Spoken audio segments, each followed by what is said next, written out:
nggak tahu lah berapa jarak meter pandangan gue sama si makhluk ini. Dari situ gue lihat kayak jubah juntai warna putih, tiba-tiba di atas Valisa mematuk. Gue sambil jalan ngetrek, nih orang kenapa kok diem gitu. Tiba-tiba teriak, kakek.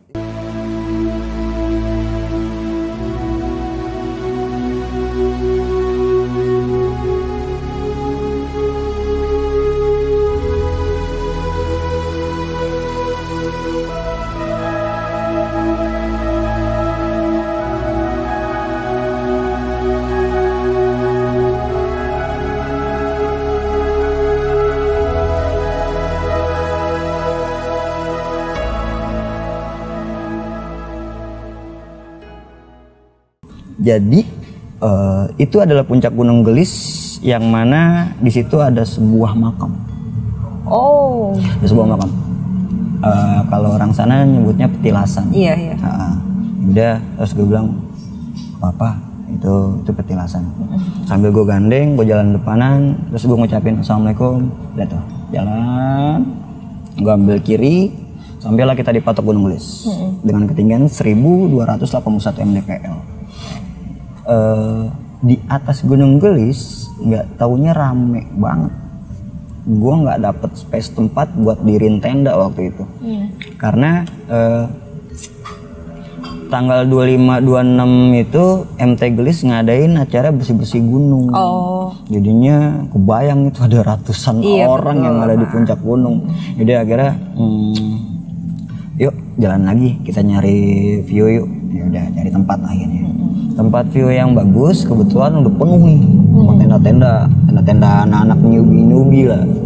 Ya akhirnya kita cari tempat lagi. Gue lihat di sebelah kanan ada jalan turun ke bawah.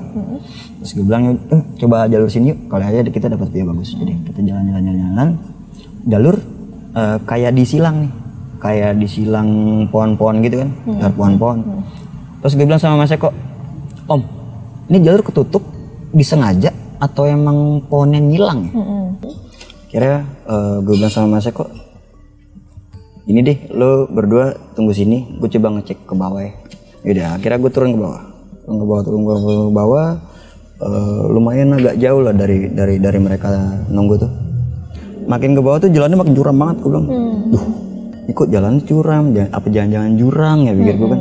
Gue nggak mau ambil resiko. Gue akhirnya mutusin buat naik lagi ke atas. Lari gue dari situ, duduk naik ke atas. Lo kenapa Mas? Lo kenapa Om? Kata Eko gitu. Nggak apa-apa. Di bawah kayaknya nggak dapat view deh, soalnya jalannya curam banget gitu. Kita balik lagi ke tempat semula deh, nggak jauh dari patok. Gue lihat ada space tuh sebelah kiri, gue bilang gitu. Emang sih view-nya nggak dapat apa-apa, ketutup pohon gitu, tapi bisa lah buat diriin 2 tenda cukup lah, gue bilang gitu. Jadi deh, nggak pikir panjang, kita jalan lagi tuh ke tempat yang gue ceritain itu. Dari situ, yaudah, naruh tas. Jadi kita bikin tenda di sini aja, diriin tenda di sini aja. Soalnya dapat kabar katanya ada beberapa pendaki lagi yang mau muncak ke Gunung Gelis. Jumlahnya sekitaran masih ada 100 kloter kalau nggak salah. Cuman nggak langsung semua. Karena gue pikir kan, mungkin peserta bersih gunung juga kali, pikir gue. Jadi deh, kita diriin aja daripada kita nanti nggak dapat tempat lagi kan. Udah tuh. Bongkar nih tasnya Eko karena tenda ada di situ. Bongkar tas, tau angin kencang. Udah tuh diriin 1 tenda. Tenda berikutnya diri. Gue bilang, flashlight ada nggak nih? Gue bilang gitu. Aduh, flashlight nggak punya flashlight nih. Tapi ada hamuk Om. Hamuk. Jadi deh, hamuk keluarin, gue bilang gitu. Hamuk gue bentang, gue ikat. Jadi angin nggak bisa nerpa ke arah dalam gitu. Yaudah tuh. Eko langsung bikin kopi tuh. Gue ikat. Tahu hamuk yang barusan gue ikat kan anginnya emang kenceng, terbang. Saking paniknya, gue kejar hamuk gitu kan. Gue tangkep, bawah gue jurang, hampir ya gue jatuh. Hampir itu terakin sama Eko. Om, lu hati-hati itu jurang. Ya Allah, gue bilang, maaf om, gue nggak tahu, gue spontan aja gitu mau nangkep itu hamuk kan. Pikir gue kalau nggak hamuk itu nggak ada, kita nggak bakal bisa masak. Masa sih masak dalam tenda kan nggak enak banget gitu. Jadi dari situ gue kencengin lagi hamuknya, udah tuh kita mulai nikmatin kopi lah. Nikmatin kopi. Kalau nggak salah itu sampai di puncak Gunung Gelis itu hampir jam 9 malam. Gue berangkat start jam 4 sampai jam 9 malam. Aslinya Gunung Gelis itu kalau jalan santai sampai lah 3 sampai 4 jam. 3 jam juga sampai. Ini karena kesasar-sasar dan masuk dunia entah berapa gitu. Ya udah akhirnya lebih dari 5 jam. Dari situ gue tanya sama Seko, Mas, kloter kedua sampai mana? Udah arah naik, baru sampai kebun-kebun warga dia bilang gitu. Berarti kloter kedua ngaret nih jalannya. Yaudah. Di situ kita ngobrol-ngobrol, makan. Terus makan ngobrol-ngobrol lagi, tidur nih ceritanya kita. Karena nunggu kelamaan kita tidur. Itu sampai seingat gue sampai sekitar setengah 12. Setengah 12 itu Mas Eko ditelepon, kebetulan Gunung Gelis masih kedapatan sinyal. Ditelepon nih sama Om Kewon. Om, kita kesasar. Wah, kesasar. Pakai jalur yang mana? Dari Bukit Jarian itu ambil kanan. Wah, berarti masuk lagi ke tempat yang tadi. Tapi ke tempat tadi gue nyasar gitu. Aduh. Mas, suruh balik aja, jangan maksain buat terabas. Bilang gitu. Udah Om, udah dibilangin. Yaudah tuh. Felisa kan di tenda sebelah ya, tendanya goyang-goyang gitu, karena emang angin kencang banget. Terus kata Mas Eko, Om, lu temenin Felisa, takutnya ntar dia takut gitu kan. Yaudah Mas, lu gue tinggal ya. Yaudah, gue tinggal, gue masuk ke tenda yang depan tuh. Tidur tuh gue. Dari situ perasaan gue kayaknya gue baru merem deh gitu. Perasaan gue baru merem. Tuh gue aus.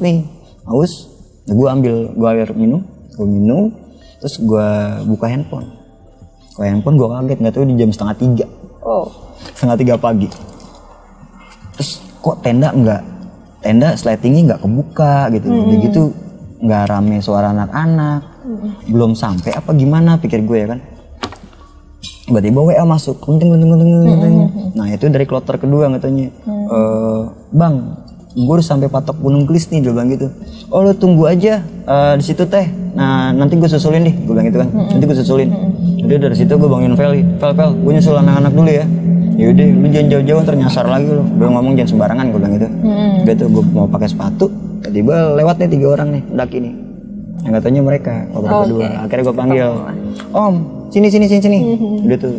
Udah, akhirnya kita berenam ketemu lah. Ketemu, gue bikinin mereka kopi. Gue ngerokok dulu nggak apa-apa? No, silakan. Rokok, ngopi, silakan. Udah disediain. Mantap. Oke, lanjut nih. Gue bikinin mereka kopi. Posisinya gue di sini, samping gue Felisa, depan gue Kang Dian, Om Kewon langsung tidur waktu itu. Om Kewon langsung tidur, terus Mas Eko, Teh Krisna, persis di depan gue. Dari situ gue lagi bikin kopi, gue ngerasa kayak ada daya tarik yang gue mengharuskan untuk melihat Teh Krisna. Terus dari situ Teh Krisna ngucap gini, manggil nama gue, Lukas. Tapi yang gue tahu ini bukan suara dia.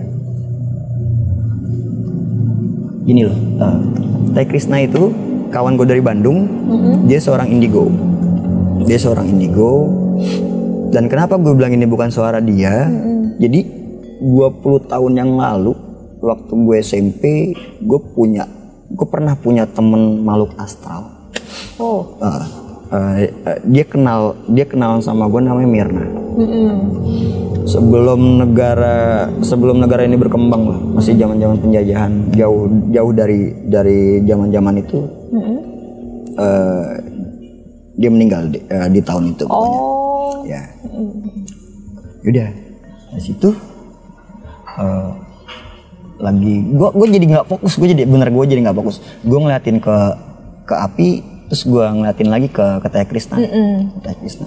Terus tuh dia manggil nama gue, Kas, Lukas. Ya udah, akhirnya gue coba ngeliat nih ke arahnya. Gue liatin dari dia cara dia duduk. Dia duduknya bersimpu gitu tuh. Duduknya bersimpu, makin ke atas. Pas gue lihat wajahnya, dia senyum. Senyumnya itu gue apa nggak senyum. Sebelum gue langsung nunduk lagi. Ya Allah, kok ada di sini? 20 tahun lu bayangin. Nah, pernah ketemu lagi, tiba-tiba ada di puncak gunung. Gue kaget lah. Terus gue bilang,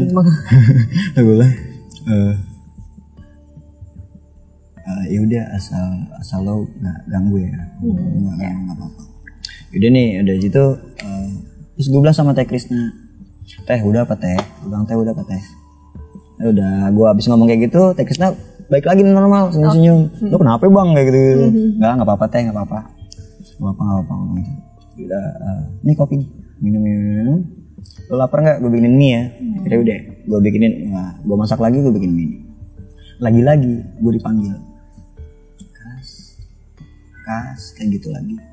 Gue cuma ngucap dalam hati, nanti aja ya Mir, di bawah, jangan di sini. Gue nggak mau ganggu dan gue nggak mau ngerusak suasana waktu itu. Yeah.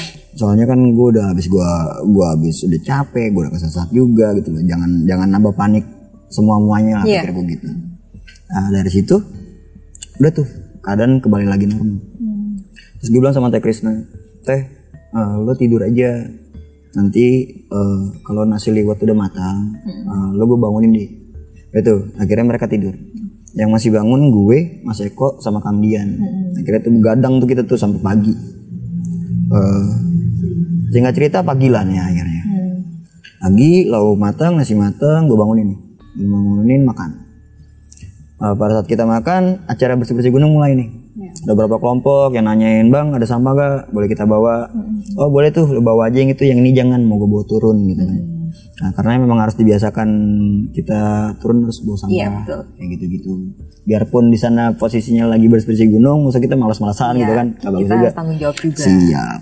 Yaudah, dari situ kita tuh ngobrol-ngobrol ramah-ramah, ngopi-ngopi lagi. Nah kita nggak ngebahas kita kesesat, kita cuma ngebahas ya udah lama nggak ketemu lah, apa kabar, kayak nanya-nanya kayak gitu-gitu. Singkat nih, gue bilang abis Johor kita trek turun ya, gue bilang gitu. Jadi kita packing yuk, kita packing, udah siap nih. Terus mampir ke Patok Pulis tuh, kita foto-foto di sana. Nantilah gue kasih foto-fotonya. Dari situ nanti mampir ke Pitelasan ya, gue mau doa dulu lah sama yang penunggu di sana gitu. Jadi akhirnya jalan, kita mampir ke Pitelasan. Gua bacain doa buat yang makom di sana. Di puncak Gunung Gelis itu sebenarnya bukan patoknya, makom itu dan pohon jati.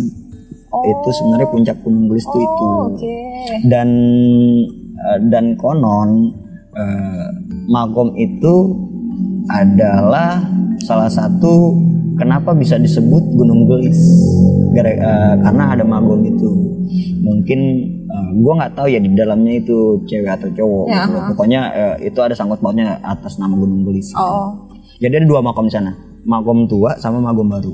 Itu ada 2 makom di sana. Nah kalau yang makom yang gue samperin nih, yang gue sambangin itu kayak ada tempat putih gitu di jaro besi, cuman dikasih kain kafan warna putih. Nah gue doa di situ. Di luarnya ada 2 atau 3 magom lagi. Gue duduk situ, gue doa sama anak-anak, udah bacain Al-Fatihah. Di situ udah kita trek turun. Udah mulai trek turun, kita lewatin jalur yang malam tuh, jalan malam. Si Teh Krisna kan bawa tas carry gue. Awalnya sih gue bilang, Teh jangan dibawa, tas gue berat. Gue bilang itu, nggak apa-apa bang, gue coba mau bawa. Dia akhirnya pusing nih ceritanya, pusing. Aduh gue kelayangan, dia bilang gitu. Udah Teh, tas gue lo taruh aja. Gue bilang berat tas gue. Iya bang, akhirnya ditaruh. Itu Teh Krisna gantian nih si Felisa. Kayak proma dia bilang gitu kan. Dia emang punya penyakit nahan, gue bilang. Makanya gue bilang lu jalan jangan cepet-cepet, gue bilang mau kemana sih? enggak gue pengen cepet-cepet sampai base camp, dia bilang gitu kan. Jadi deh gue kasih proma, air, diminum, udah lanjutin jalan lagi, bilang gitu. Gue kalau bercandaan dia mah, gue kalau belum muntah nggak bakal berhenti kata dia gitu. Waduh, dia cewek. Kalau gue punya teman pendaki cewek yang kacau, dia doang. Kalau setahu gue udah tuh jalan lah kita trek turun, lewatin jalur akar. Di situ gue agak kecewa sih sama program bersih gunung dan pesertanya. Di atas bersih, di trek kotor. Kotor banget di trek. Yaudah akhirnya kan gue bawa plastik polybag nih, plastik sampah yang besar tuh, trash bag. Iya, pakai trash bag. Udah deh gue bilang pungutin itu sampahnya deh, kita buat turun deh sekalian, gue bilang gitu kan.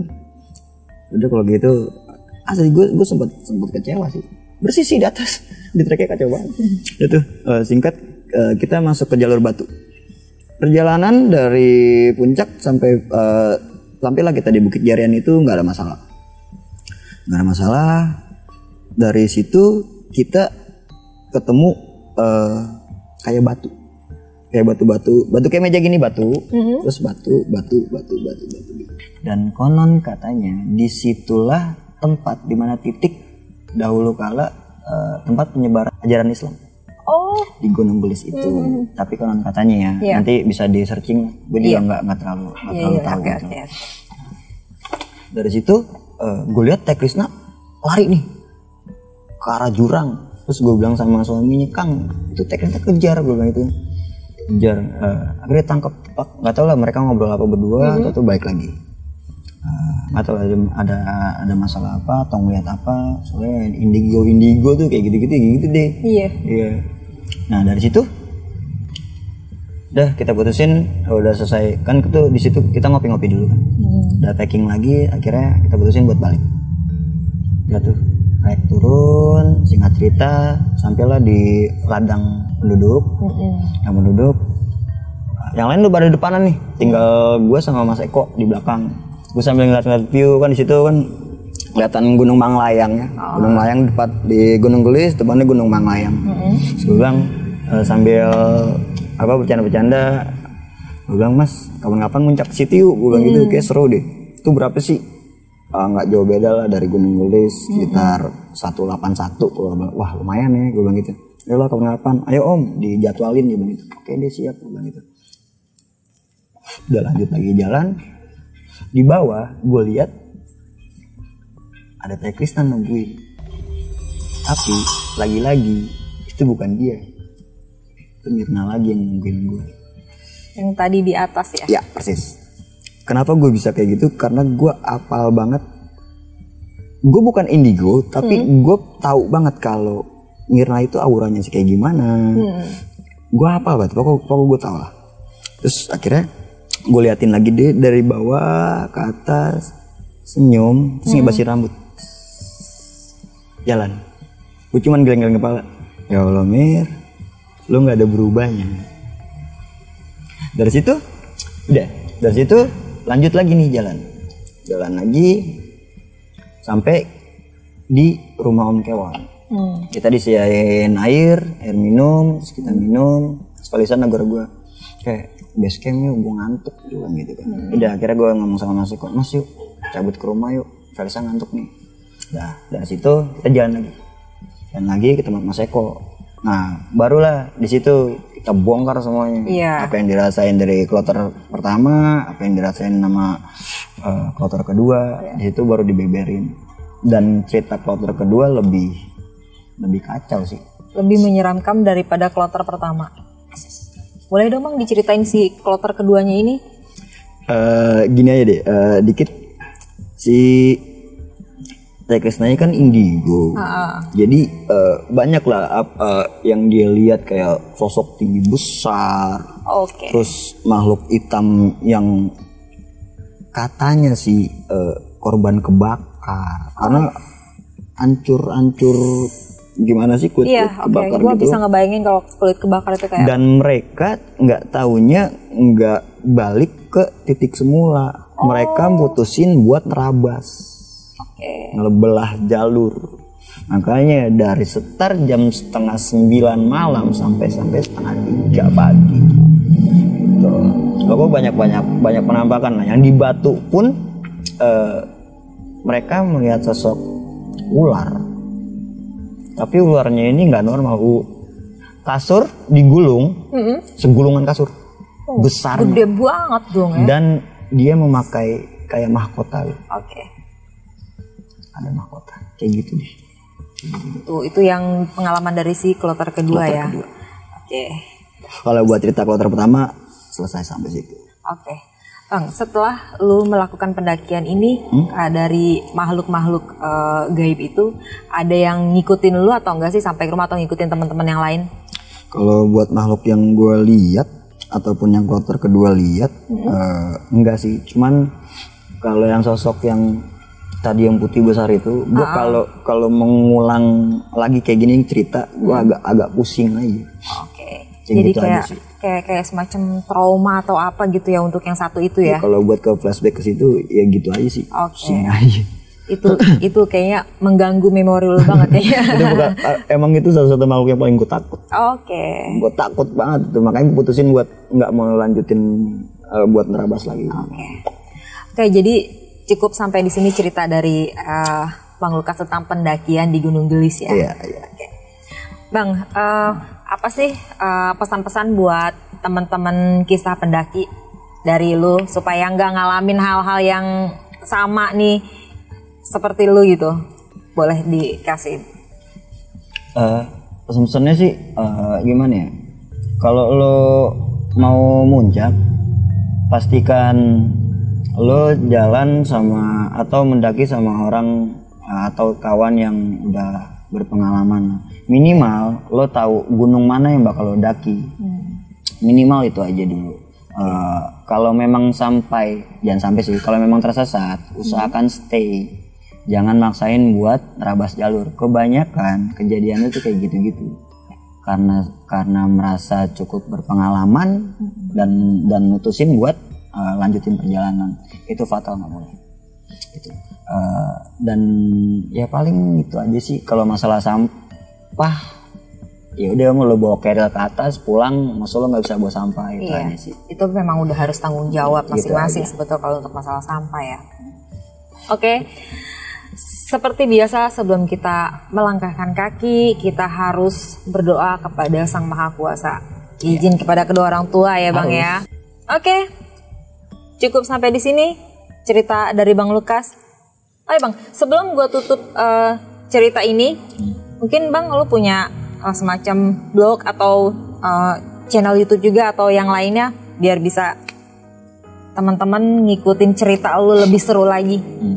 Kalau channel YouTube gue ada, lo cari aja Lukas Priyatno, nama gue. Lukas Priyatno. Ya, kalau buat di Facebook lo klik aja Lukas Priyatno juga. Oke. Dan kalau mau cerita tentang pendakian horor, full total kisah nyata, gue tulis di blog itu. Lo cari blogspot, blog web cerita horor pendakian gunung. Oke. Buat pengen tahu cerita full tentang pendakian Bang Lukas, lu cari di blog website ya, websitenya Bang Lukas. Nanti bakalan ada di deskripsi ya. Sampai di sini kisah pendaki cerita dari Bang Lukas. Jangan lupa kalian harus tetap berdoa. Oke, Bang, sekian dan terima kasih. Sampai jumpa. Oke, wassalam. Bye.